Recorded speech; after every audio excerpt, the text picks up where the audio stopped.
আমি গেছিলাম কিছুদিনের জন্য বাড়িতে, আর পার্থ এখানে একাই ছিল। আর একা থাকলে যা হয়, ঘরবাড়ির অবস্থা দেখেই বুঝতে পারছো। আমি এখনই জাস্ট ধূপগুড়ি থেকে শিলিগুড়িতে আসলাম, এসেই দেখি বাড়ি ঘরের এই অবস্থা। দেখেই তো আমার মাথাটা খারাপ হয়ে গেল। এখন এগুলো সব গোছাতে হবে, আর আমার খিদেও পেয়েছে খুব। চলো গুছিয়ে ফেলি। তো এখানে সব কিছু গুছিয়ে নিয়েছি, আর আমি ভাতও বসিয়ে দিয়েছি। মা সব কিছু খাবার পাঠিয়ে দিয়েছে, শুধু ভাতটা করলেই হয়ে যাবে।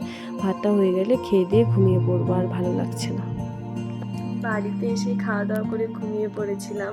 এখনই উঠলাম ঘুম থেকে উঠে খুব খিদে পাচ্ছিল। ভাবলাম কি খাবো, তারপর মনে পড়লো মা আমার জন্য যে পিঠে সেদ্ধ করে পাঠিয়েছে, তো এটাই খাই এখন। আর এটা খেয়ে আমাকে ডক্টরের কাছে যেতে হবে, এর জন্যই এত তাড়াতাড়ি আমি বাড়ি থেকে চলে আসলাম, না হলে আর কটা দিন থাকতাম বাড়িতে।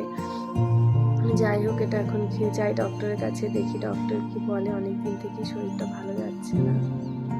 চলো আমি পিঠে খাই। আর আমার মতো কে কে তোমরা এই সেদ্ধ পিঠে ভালো খাও, কমেন্টে জানিয়ে দিও। খুব টেস্টি হয়েছে। আমরা রেডি হয়ে বেরিয়ে পড়েছি, এখন ডক্টরের কাছে যাব। তো অনেক দিন থেকেই আমার শরীরটা ভালো নেই। ডক্টর দেখাচ্ছি, অনেক কিছুতেই ঠিক হচ্ছে না। একের পর এক ডক্টর দেখিয়েই যাচ্ছি। দেখি এখন অন্য একজন ডক্টরকে দেখাতে যাব আজকে। যদি এনাকে দেখিয়ে শরীরটা ঠিক হয়, জানি না আমার সাথেই কেন এরকম হয়। একের পর এক লেগেই থাকে, ডক্টর ছাড়া চলেই না আমার। আর বাইরে ঠান্ডাও ছিল মোটামুটি ভালোই, হালকা হালকা কুয়াশাও ছিল। তো এখন যাই আমরা ডক্টর দেখিয়ে আসি। আর তোমরা আমার চ্যানেলটি সাবস্ক্রাইব করে পাশে থেকো।